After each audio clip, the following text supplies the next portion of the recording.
I did it! I made an intro. I finally took the time last night, and I made a little animation that ends in the Cinematography database logo. And I'm impressed with myself, so let's watch that logo. Let's watch that intro one more time. It's really short. Let's just watch it one more time. I think it was really cool.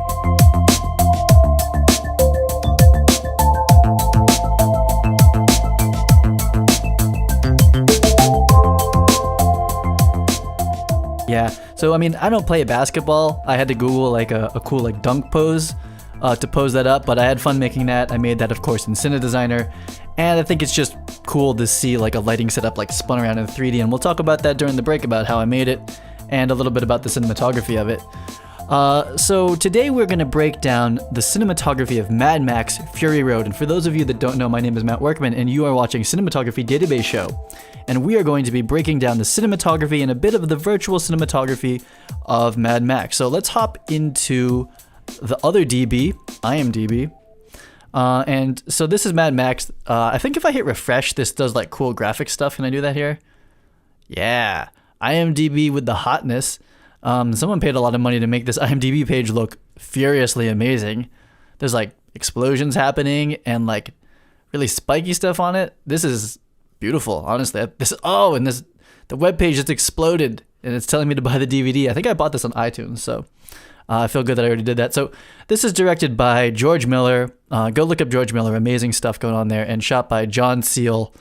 Let's go to the actual real quickness. Let's go to... This might be, here it is, John Seal. So, shot The English Patient and Rain Man and a Harry Potter movie and Spanglish and a bunch of awesome movies. The Perfect Storm. This is crazy. The reel here is insane. And Mad Max is a great movie, I think. I thought it was a lot of fun. I actually thought that was my favorite to win Best Cine. But for 2016, is that what it was? Yeah, 2016 Oscars, I think. But I went to Chivo. Might as well win 3 times if you're gonna win. So if you want to hear more about Mad Max, head over to my friend Ben Consoli's Go Creative Show. It's a podcast. He's been running it way longer than I've been running mine. His podcast is actually the inspiration, along with Patrick's Wandering DP, for when I started my podcast, because I just love podcasts, and I think that there's, if you only do one person a week, you're going to leave some people out. So I think there's room in the cinematography industry to have multiple podcasts. Check out this interview with David Burr, who did the second unit for Mad Max. So if you're interested, and we're going to talk a lot about it in this breakdown, if you're interested in like the stunts and like the car to car and stuff like that, the majority of that is done by David, where the first unit, if you're unfamiliar, is where John's going to be working. He's dealing a lot with the actors, like the main actors, in like the narrative bits, like when they're talking and that sort of thing. So in Mad Max, that might be not so much. Another thing to check out is FX Guide. FX Guide is one of my favorite websites. It's where I learn a lot about visual effects and cinematography. And I actually taught a course on Previs, when I used to call it Previs, at FX PhD. So if you're interested, you could take that too. But I'm going to be teaching it, of course, on my channel moving forward. Another thing, check out this podcast, another FX Guide podcast, or FX Guide. FX Podcast is the name of the podcast, and damn, they're on episode number 293. That's commitment. I hope I make it that long. And they talk to the colorist, which is really awesome, and the VFX supervisor. And then there's the VFX show, where they talk about the VFX of Mad Max even more. So, like the VFX industry with FX Guide, they are holding it down. They are really covering the visual effects side. And there's another website called Art of VFX or Art of Effects, I forget which one. And there's a lot of coverage for there, but there's really not a ton for cinematographers. There's really just American Cinematographer. That's the only like legit source. So I am, with this show, trying to fill a little bit of that void just to have the conversation come up again. It's like, I think there's a couple great interviews with John about this, but I think it's cool just to have more people talking about cinematography, and I hope you guys are into that too. So here we are in Photoshop, the cinematography of Mad Max Fury Road. And as far as the graphic design of these covers, they've gone through a lot of iterations. And if I started with like hand drawing them because I thought that would be cool, and I look at them on this big monitor, but honestly, most people see this screenshot as a little tiny thumbnail on my YouTube channel, and that's what you have to use to decide if you're going to watch it or not a lot of the times. So I've been refining the graphic design, and I came up with this. And for you who are interested in graphic design, because I have to do a lot of my own branding these days is I basically did the bottom quarter of the screen. I think it's like 270. So 1980 by 270 is this white square rectangle. And then I use the font that Medium uses, an italic Medium. And then I use a cool bold sans serif font for the bottom.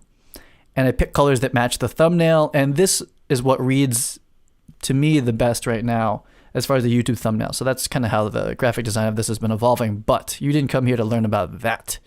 Here is the slate. George Miller, such an amazing visual director. Just everything about his work is inspiring to me. I forget when I watched like some of his first movies. Was it high school? It's probably high school.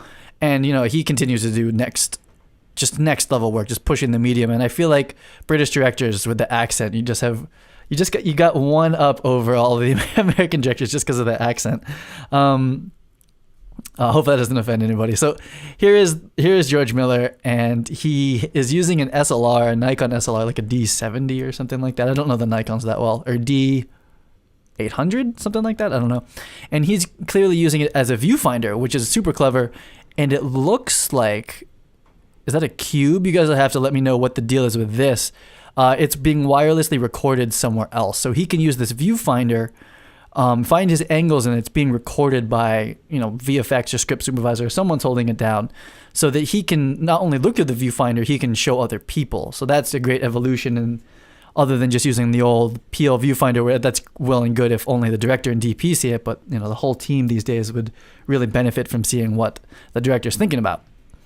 So here's another shot of him kind of setting that up, and maybe he records internally too.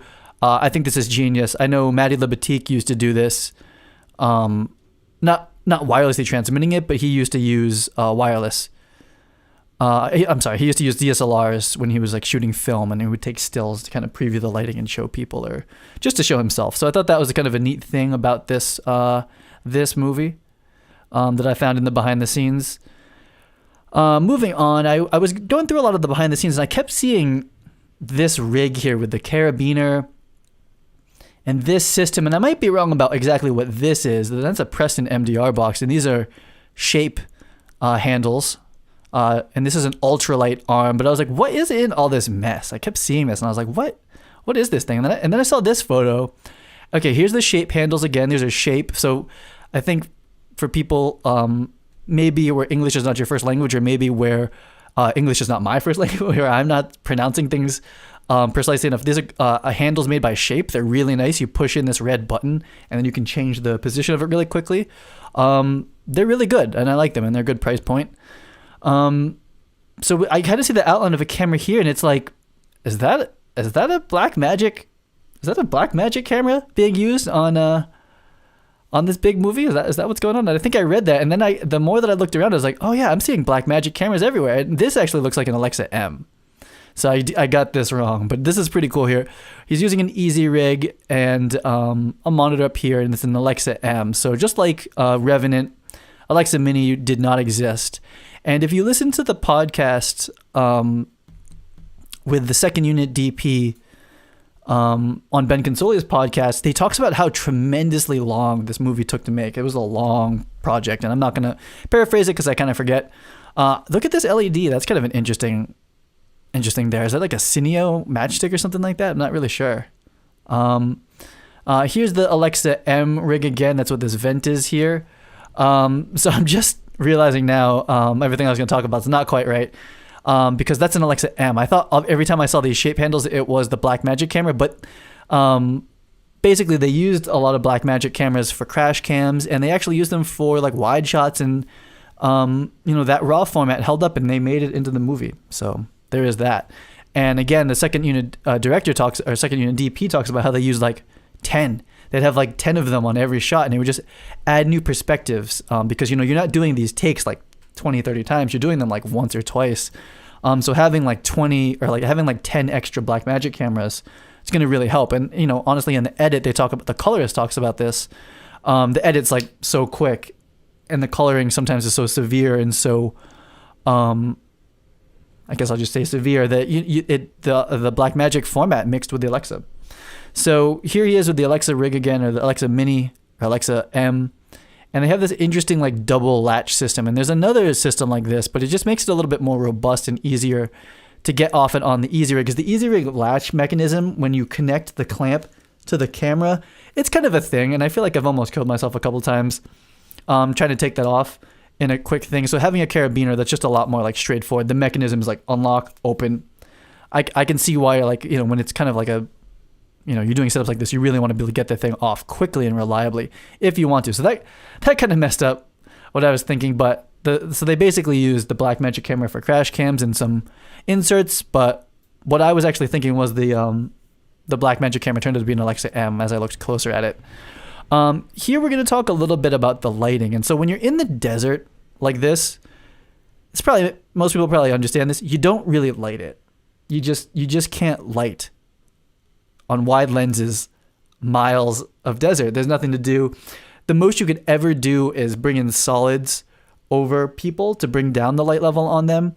And you could maybe, you know, use 20 by bounces. And in this case, 4x4 bounces to fill in very close to some subject.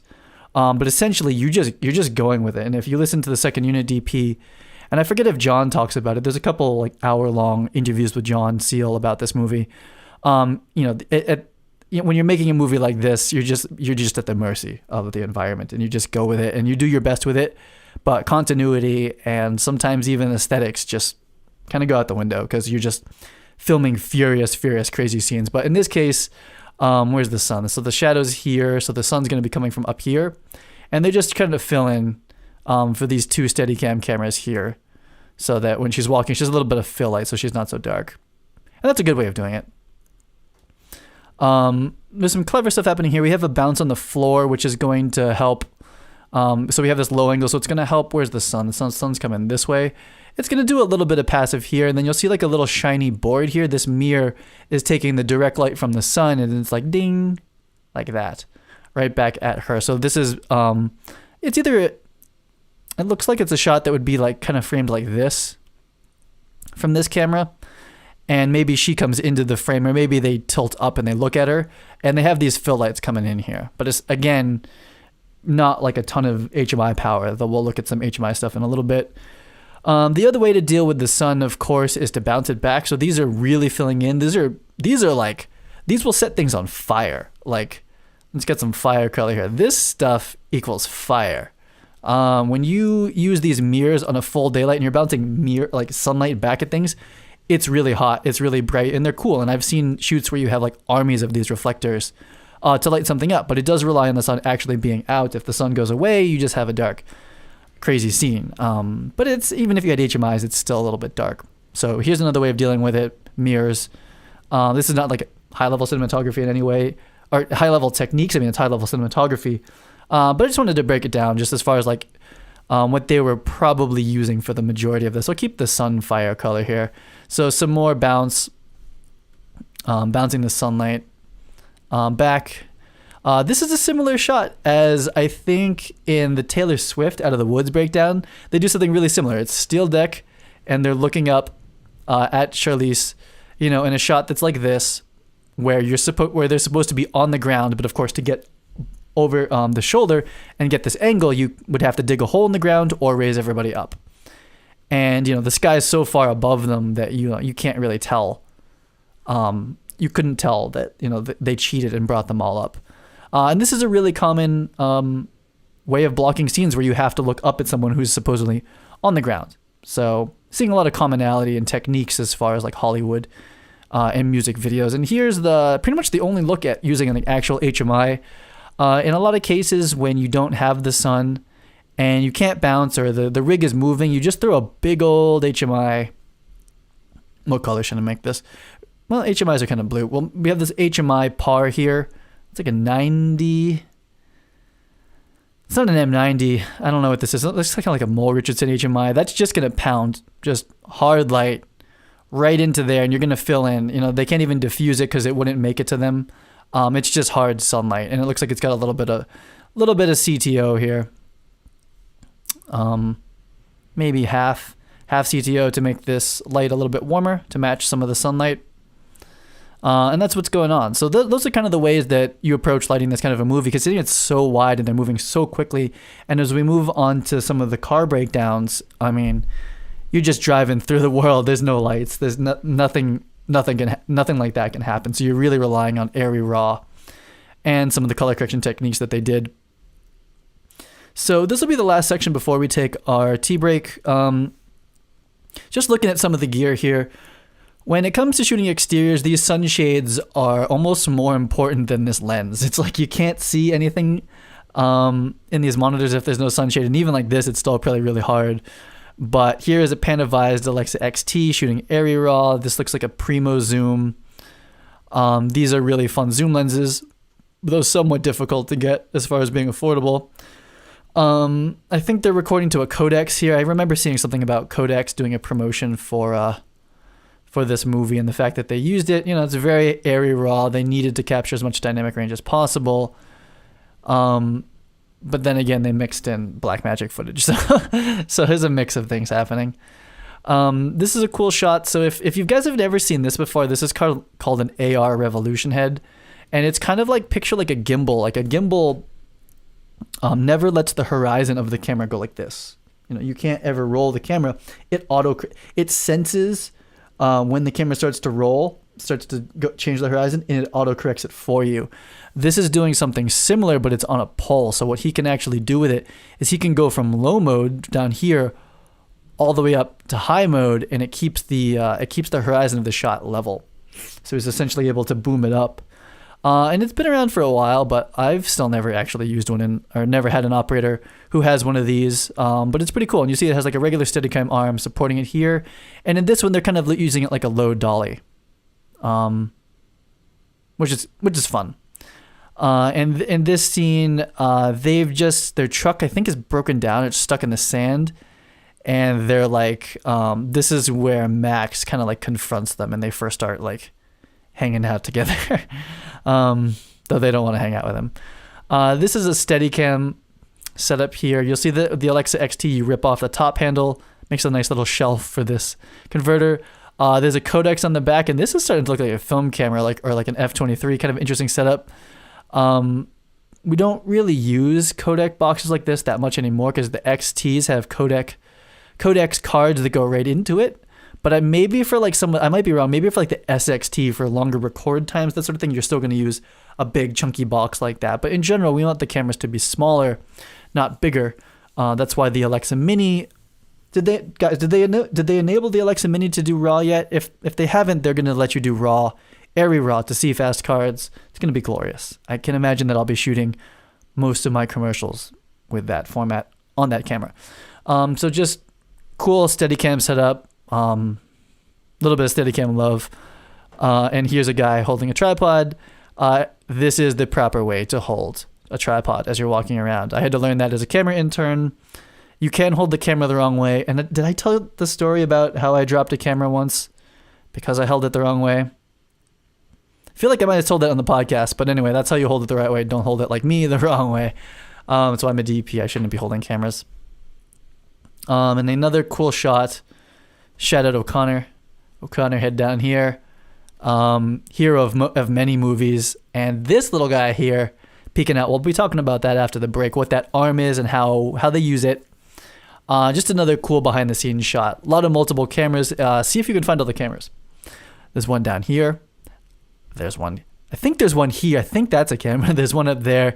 And I bet you there's a bunch of Blackmagic cameras hidden all over this as well, like in here and that sort of thing. And just look how fun this looks, right? And there's a water bottle that's upside down. I'll let you think about what that's probably for in a little bit. Just crazy times at Mad Max High going on here. So let's stop it here, and I'll show you a preview of what the next thing we're going to be looking at is, and it is called The Edge, and it is like the hero of this movie and how they did everything. But we are going to take a little tea break because my voice is my throat needs some tea. That's basically why I do it. So real quick, when you're watching this, Cine Designer for Cinema 4D, the plugin that I've written to allow you to visualize camera work and lighting, is going to be available to buy at cinematographydb.com. or cinedesigner.com. Either one of those will take you basically back to the main website. And I want to show you a little bit of behind the scenes of how I made the intro for my cinematography database show. Basically, let's break this down. This basketball hoop, this came with Cinema 4D. Cinema 4D just comes with a ton of fun stuff. The basketball came with it. There's furniture. It's a lot of fun. And I didn't even realize that. You can go and find all these fun models to use, and it's to scale. And when you render it, it looks like a basketball net. So for DPs, if you're afraid of 3D modeling or like you want to just play with it, go get Cinema 4D before you buy Cinedesigner. I'm 100% recommending go play with with Cinema 4D before you buy Cinedesigner. See if you like that in general, and then think about investing in learning cinematography design. But just to say that this net came with it, the ball came with it, and our main character here, this is a Adobe Fuse character. So if you have Adobe Creative Cloud, like if you're using Photoshop and Premiere and InDesign, all that stuff, like I am, like I use it 10 times a day, all those programs, you get this program called Fuse that allows you to make these characters for free. You can change their clothes, you can change how they look, you can change their body proportions. Like I made this guy's legs really long to make a basketball player, and I basically made him in about 5 minutes. Like you would make a character in a video game, and I brought him in here and I posed him doing a basketball pose. And yeah, that's about it for this. And then the lights, those 1Ks back there, this Fisher Dolly, this Techno Crane, that's part of Cinedesigner.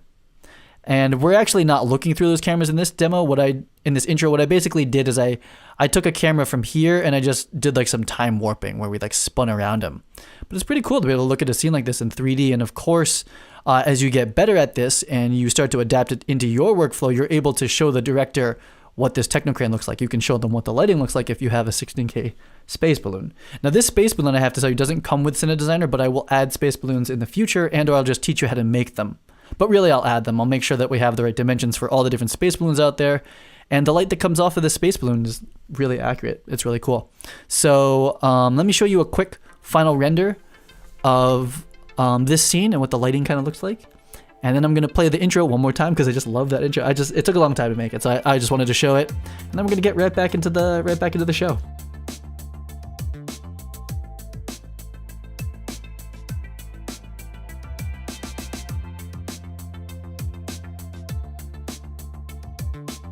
Well, cool. So that was our tea break. Kind of short. Cinedesigner is out. It's been a long road, fury road to get to this point.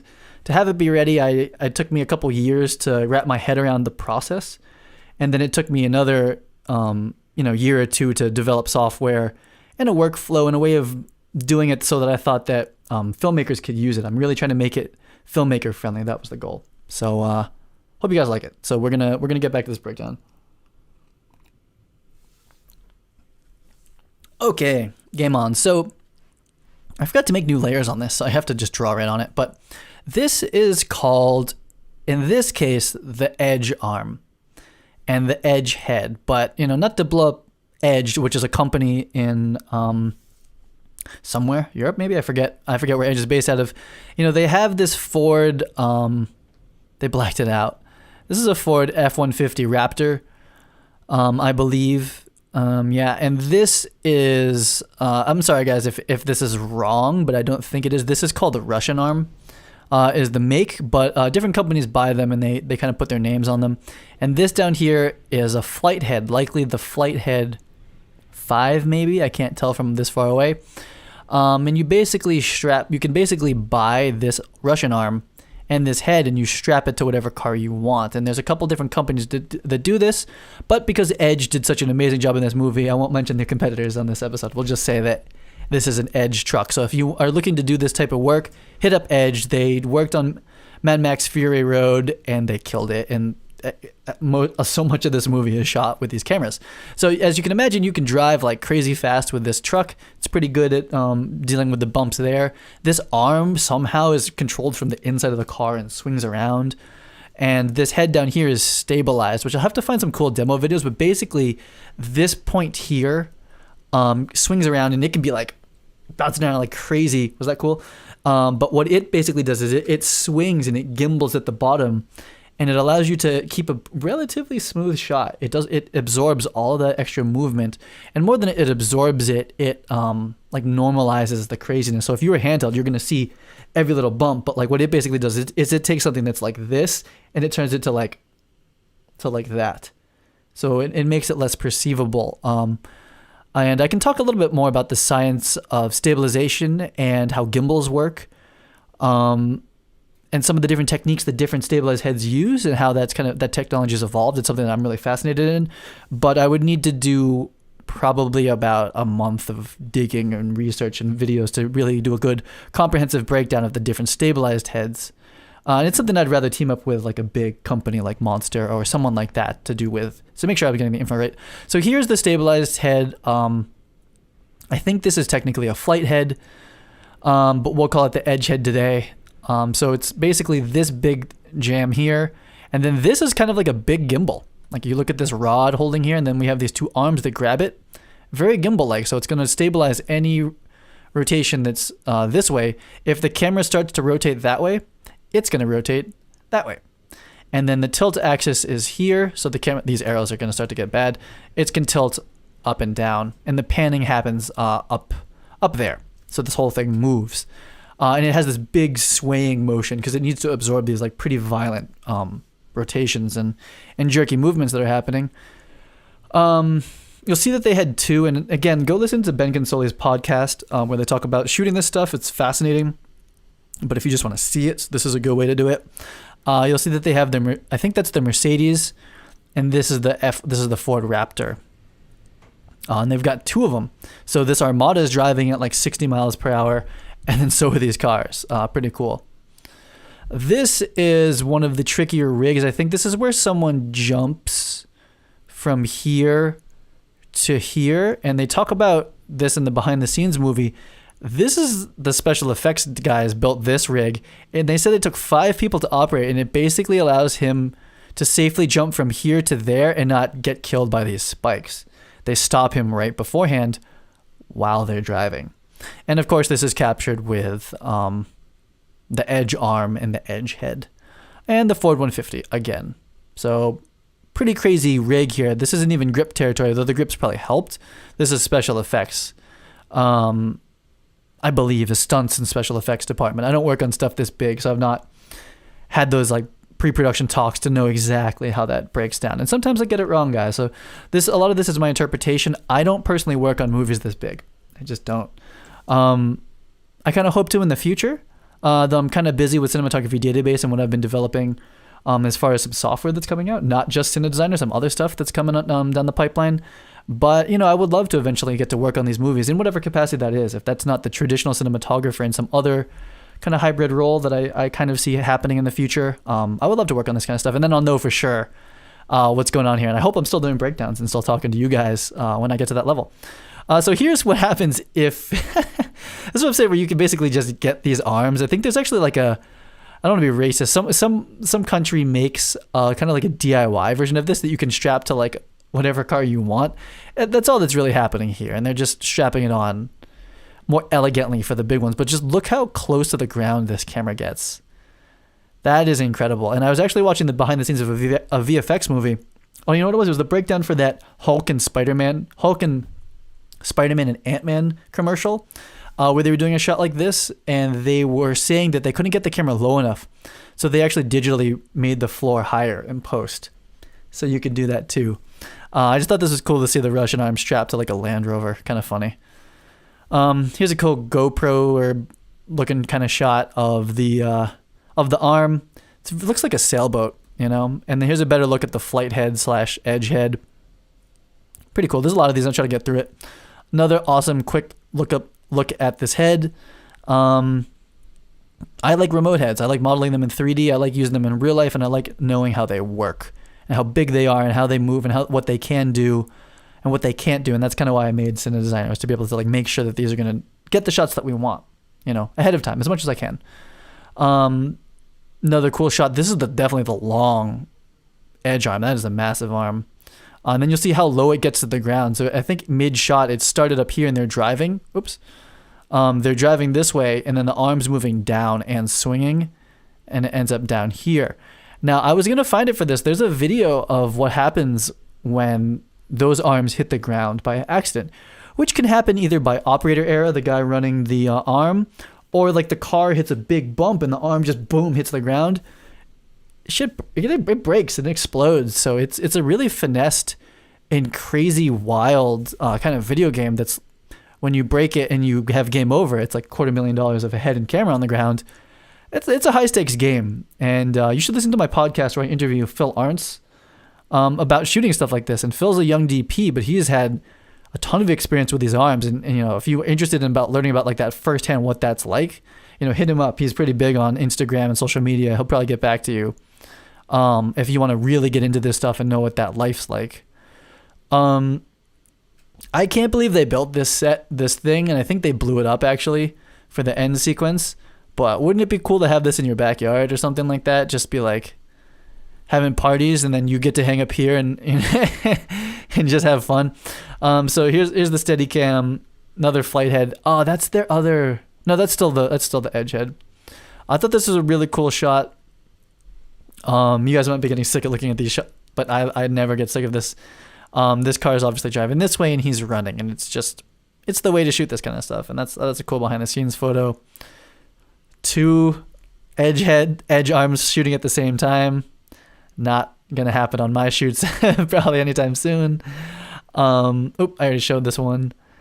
Here's them whipping, like flying. It goes so fast. I'm like, look how close it is. Like there's no error. Like what about this car moving up and down? You know, how do you account for that stuff? Maybe the arm helps deal with that, but this is not a sport for the weak of the faint of heart. As we end this section here, kind of ending our gear breakdown, we'll see our Steadicam rig. Our Steadicam, we looked at this on the breakdown for Straight Outta Compton, for the VR film. This thing is flying down this massive valley/canyon of cars, and it's just this kind of bird's eye view flying through it. Really cool. There's basically no other way to do it.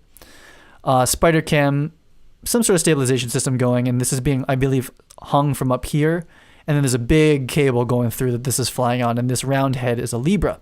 You tend to see Libras on the Steadicams. I don't know why you don't use other heads, but I would assume because it's kind of light, the head. The Libra head's kind of a light head compared to the other ones, because it doesn't have two parts. It just has like the big oval, the big circle. And maybe there's something about the tech. I'd have to talk to the Steadicam guys. I actually met one of the reps when I was at a rental house, but we didn't get to talk as much as I would have liked to. So to sort of wrap this up, we're going to talk about the color correction and sort of touch on the VFX. If you want to learn about the VFX, go to FX Guide, man. They're the ones to tell you about the VFX. I would just be kind of paraphrasing and getting it wrong. But what I want to say here is that this movie was one of the first times where the colorist was doing the sky replacements. And if you go find this behind the scenes movie, you'll see that they're doing an adjustment curve to do a selection. Why am I not drawing on you? Oh, it's black. They changed this curve here, and it selects the sky, and then they replace it. And if you're used to node-based compositing, you'll see this down here. The colorist actually replaced a lot of the skies, which is kind of a new precedent for movies like this. So what we're going to do is we're going to kind of look at we're going to look at like the main Mad Max color correct. So when people think of Mad Max, they are thinking of, I grab this color, you're thinking about this blue, and you're thinking about this orange. And depending on what you've heard about this movie and the color correction and how much was real, how much was visual effects, we're going to talk about that here a little bit now, how much is coloring. So just like the Martian breakdown, if you went and saw the Martian, if you watch the color correction part, you know, the sand is white. And it was kind of brown in Jordan or wherever they were filming. But the same is true here. The sand is not that color orange, and there's nothing the DP could do to make it that color orange. It's not the DP's job on set to make the sand orange. You know, if it's like a small scene, you could light it orange or something like that, I guess. And nor does the cinematographer have control over the sky. And over the course of a movie like this, it's like you just kind of give up control of that. You do what you can to capture the parts that are going to be your responsibility. And that is, by and large, the DP's responsibility is for him, and it's for this car in a lot of cases. And just to get the best exposure for the scene, for what they need to do with it in post to make it happen. So this orange, color correction. This extreme blue, and the skies are replaced in almost, in quite a few of the shots, or at least enhanced. And that's nothing against the cinematographer. That's not like taking things away from the cinematographer that used to be their control. It's making the film what the director wants it to be. And what would Mad Max be without this color correct, you know? We have, again, the orange floor, very saturated orange sky, sand. And this is it's a pretty cool gradient they're doing. They're doing from like here, they blend from this color to this color as a gradient. So yeah. So let's look at some of the before and after. So here's what like a normal sand plate looks like. I guess I'll just draw it here. And that's what our normal blue looks like. So it's just like a very subdued version of it. And then we'll look at what the final looks like. Looks like that. So they're taking what's there and they're adding orange, and they are also pumping the saturation here, and they added a little gradient that wasn't there as well. They're essentially just replacing the whole thing and putting back there the sky that they want to match the palette of the rest of the scene. So let's look at another shot. This plate, look how desaturated it is. Kind of looks like Planet of the Apes, and I know that politically, George Miller was saying this, like, you know, he didn't want it to look like a desaturated apocalypto kind of movie, apocalypse style movie that like most of those movies he was saying were like really desaturated. He wanted to go oversaturated. You know, I get that after probably seeing these dailies for like 8 years or whatever they did shooting this movie. You know, he wanted it to look like that instead. So they added, clearly they embellished the CG canyons, because like, you know, if you it'd be really difficult to film in an actual canyon like this.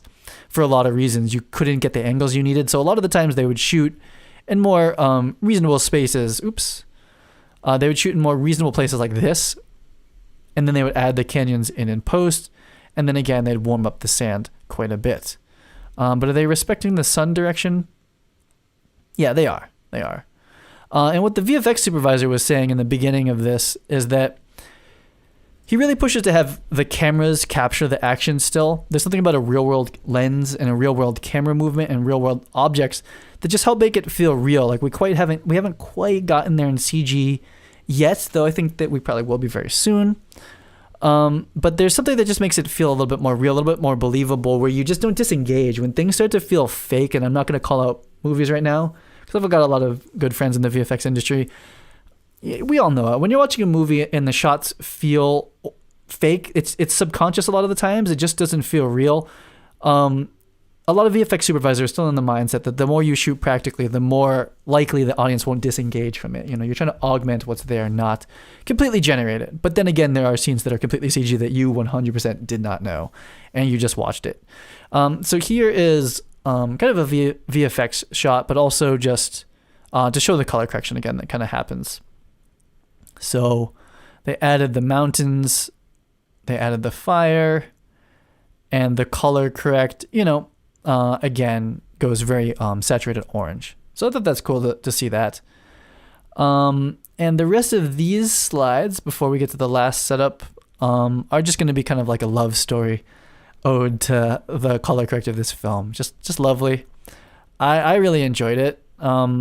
I try not to read too much about movies before I see them, but that's kind of difficult with Facebook and things like that. But and because I'm mostly interested in learning about the cinematography of every movie, honestly, I did enjoy this movie just like aesthetically and just as like it being fun, and kind of felt like a really kind of intense experience that I hadn't really experienced in a while watching a movie, especially like an action movie. It was just interesting. Beautiful shot here. I don't know how they're lighting him. Maybe a little bit of color correction. You know, I think 9 times out of 10, John and the team, they're just going for exposure on the people, and everything else, you just kind of let it go. You can try to fill in with 18Ks or something like that, but there's only so much you can do outside. We're just, again, going through some cool stills from the movie. We talked about the color correct. The framing, I think George said that 90% of this movie, or 80% of the movie, came from storyboards. Like, he had 3,600 storyboards. So all these angles were thought of beforehand. I don't know how much previs was done on this movie. I'm sure there was a good amount. But all these shots were basically planned and blocked ahead of time. And he talks about that in the process. Because you have to imagine, you're not winging these compositions and the placement of these cars. You have to know that stuff well ahead of time to plan it, to plan the scheduling, how many people need to come, how many trucks are we building today, that sort of stuff needs to be planned way ahead of time. And that's where storyboarding for a director and cinematography design for the DP is really important, because a lot of things are being planned in pre-production now, and DPs kind of before have been losing ground in that territory. So that's one of the reasons I started doing cinematography design. It's one of the reasons I want to teach it, is so that DPs can, again, have a little bit more say in the pre-production process. Like, let's show them the lighting. Let's show them the camera work. Producers right now, they're not going to necessarily want to pay you for that. That's not something that DPs do traditionally.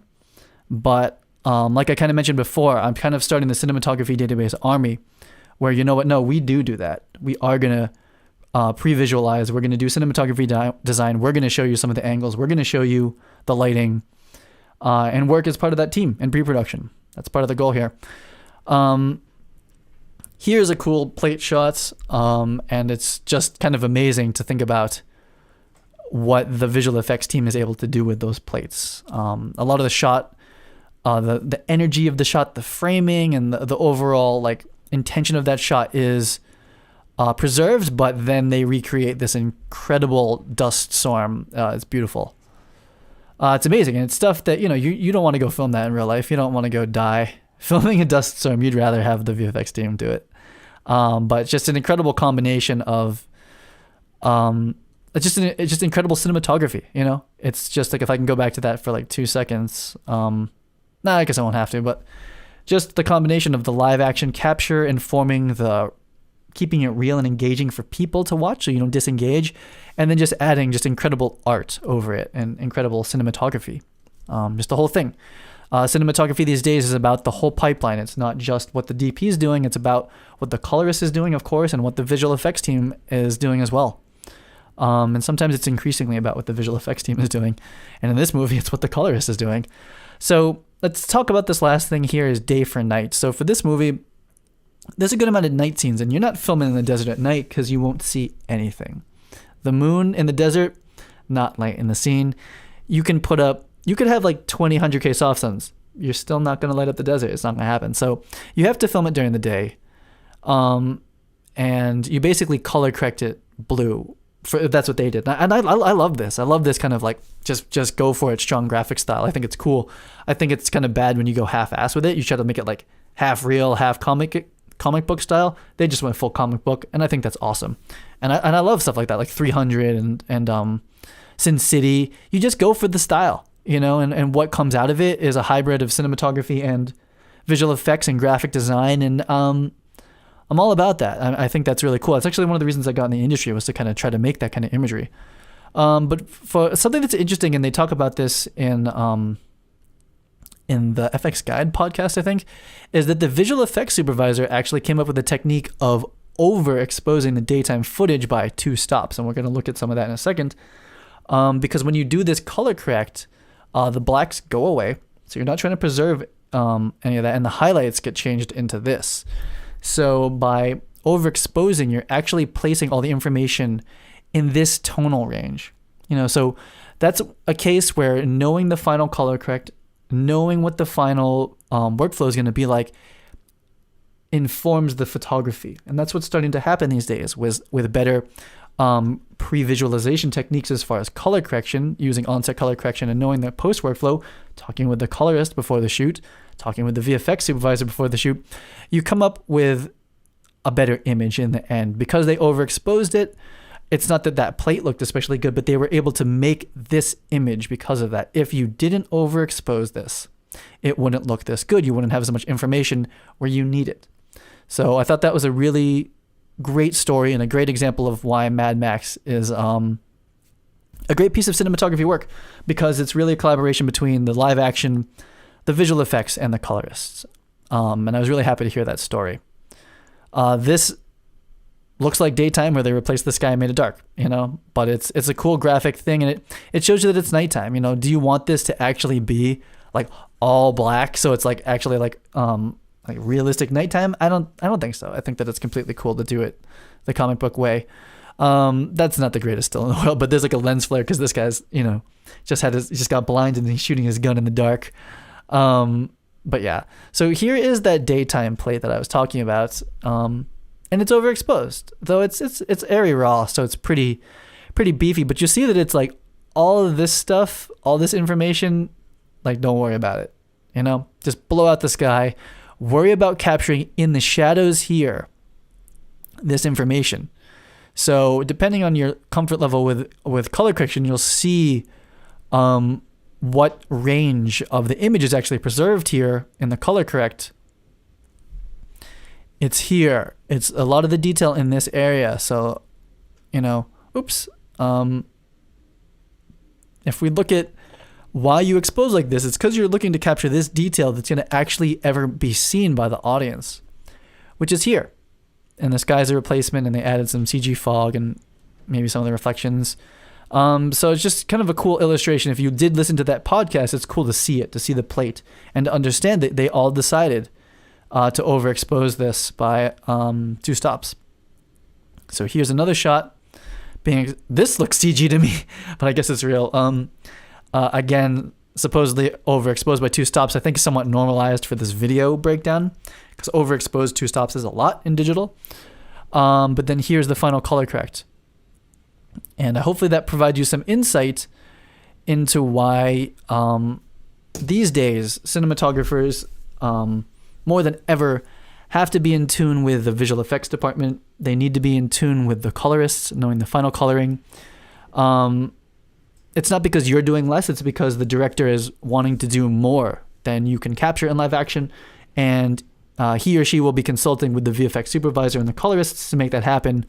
And it's your responsibility, and really you should be, I'm excited to work with visual effects people to do things that are not possible in real life. I love that. That's kind of the reason I like doing filmmaking in general. When I do move into doing narrative movies, that's the kind of stuff that I'm interested in.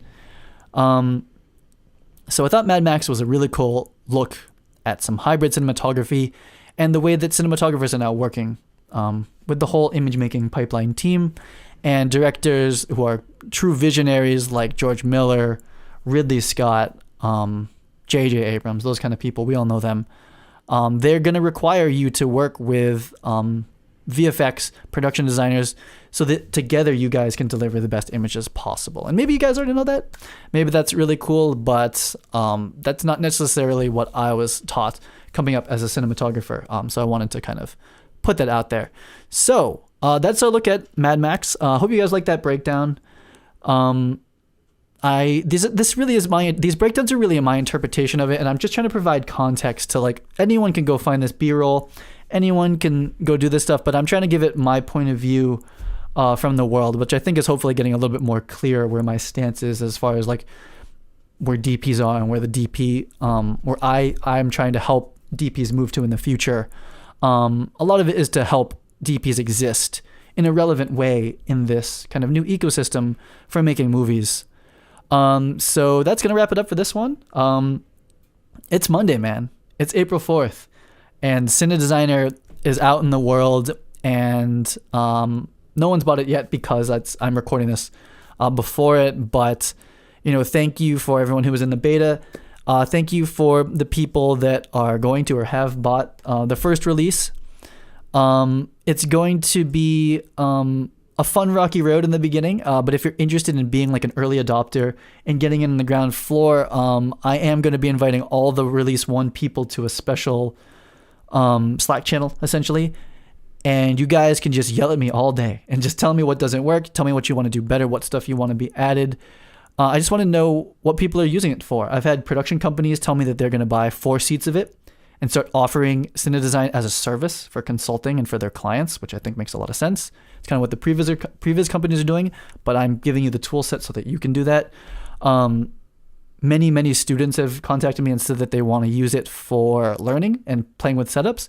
It can be used for that. You definitely need to take my training series to get the understanding of that.